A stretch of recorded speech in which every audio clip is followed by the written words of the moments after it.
mais hip hop Galsen temps yi neex na de classante bi neex na toxal na diggante Ngaaka Blindé ak ki nga xamante ni moo di ak ñi nga xam ne ñoo di waa Akhlou Brick mais gis nañ ni Ngaaka Blindé li mu waxoon ca seen classe daaw ba ni du ma maye 24 heures ci ay pic kiin baawa Ngaaka loolu la waxoon daaw mais daf mel ni ci loolu la nekk ba léegi ndax gis nañ ni ki nga xamante ni moo di Ngaaka Blindé bi waa Akhlou Brick Paradise defee vidéo matul sax 24 heures ki nga xamante ni moo di Ngaaka Blindé tontu leen ak benn vidéo bu saf-sap mais ñi nga xamante ne ñoom ñoo di waa Akhlou Brick Paradise gis nañ ne ñoom vidéo bi nga xam ne dugal nañ ko démb am na ay vie trop vidéo bi biñ ko mujjee xool instant yi def na un jour sur YouTube mais boo xoolee presque àgg na 600 000 vues loolu xam nga noonu loolu waa Akhlou Brick dañ siy gagné mais tamit Ngaaka daf siy gagné mais kon gars yi li ñu war a xam fii nii mooy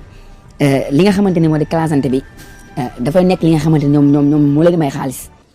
ñoom bu ñu xamoon loolu ñoom dina tax ñoom ñu gën a concentré wu ci li nga xamante ni moo di classante bi ndax loolu mooy tax gars yi gën a consigné ay vie te bu doon classante bi peut-être bu ñu dugalee vidéo mën na bañ a am lii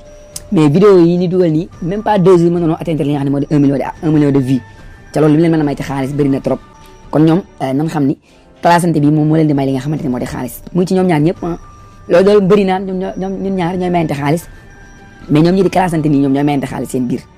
ndax ku ci classe sa morom di nga am ay vie te bu la sa morom tonto dina am ay vie ndax Ngaaka Blindé vidéo bi mu njëkk a dugal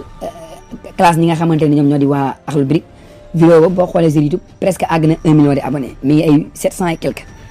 waa Akhlou Brick bi ñu ko tontu démb mi ngi 600 et quelque Ngaaka bi mu leen tontu léegi même pas une heure de temps vidéo bi atteindre na li nga xam ne moo di 100 000 abonnés xam nga loolu tamit nekk na loo xamante ni lu gañaale ci ñoom ñaar ñëpp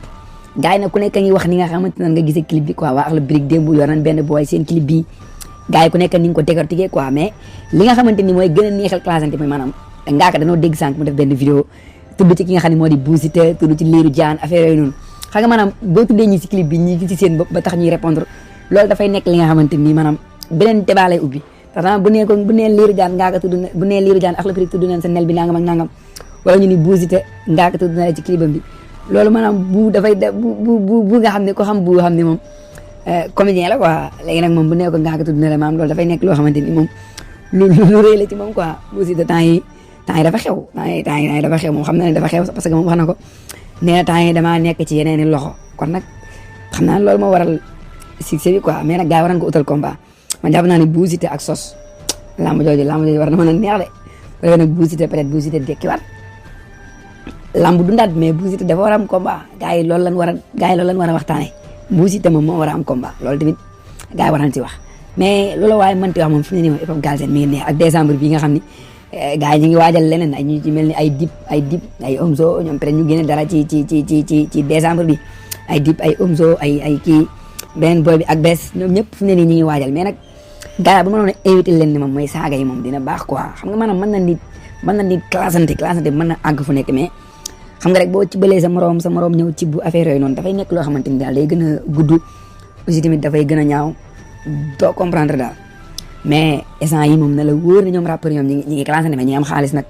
il faut dire la vérité gars yi ñi ngi classante mais ñoom ñi ngi am xaalis mais ñi ngi mayante xaalis waaw ndax ku ci nekk boo classé ta morom yaa ngi koy may xaalis ndax seen vidéo di am ay vues yu bëri moom xaalis lañ ciy am bu baree bari sax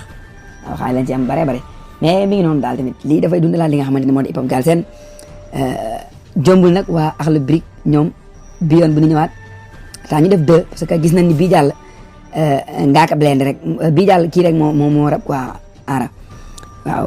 peut-être bii di ñëw ñoom ñaar ñëpp ñu rab parce que Ngaaka mi ngi koy wax ci vidéo bi nee na bu ma sañoon ngeen def ko 2-2 loolu tamit ñoom jombul ñoom xam naa la balaa 24 heures moom wala soit fii ak suba wala ginnaaw suba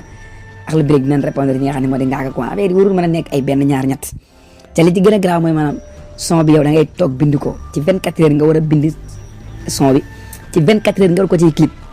ok loolu tamit liggéey la boo xamante ni ak concentration boo xam ne ku ci nekk fi ne nii li ngay xaar rek mooy sa morom def vidéo xam naa moom du nelaw moom fi ne nii ku ci def vidéo rek dugal ko ci guddi gi yow di war nga bind